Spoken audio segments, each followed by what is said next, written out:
What advice would you give to someone looking to quit porn? Well, I gave some advice a little earlier about quitting alcohol, and I would say it isn't that you're trying to quit porn. It's not the right way to think about it.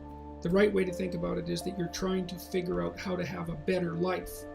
And so you have to figure out, well, I would say do the future authoring program and keep your porn addiction in mind and think.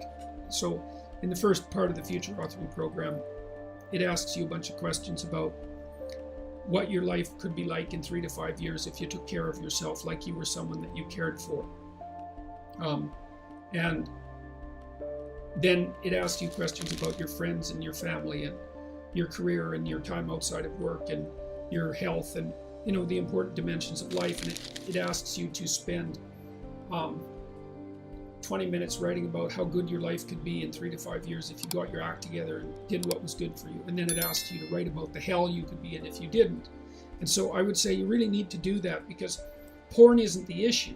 The issue is that you're not living your life the way you want to. And so you need a vision of life that's more compelling than the porn, and you need a counter vision too that frightens you, because otherwise porn is obviously extraordinarily gratifying in the short term, but you seem to be suffering from the medium to long-term consequences of its use.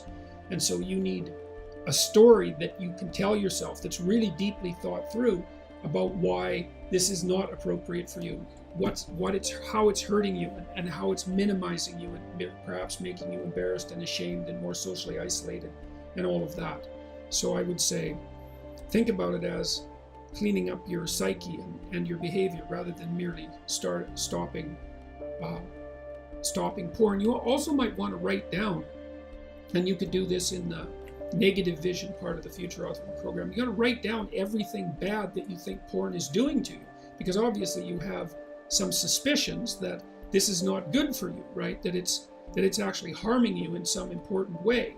And so you need to be fully cognizant of what those ways are, and then take them seriously and decide if that's the pathway through life on which you wish to travel.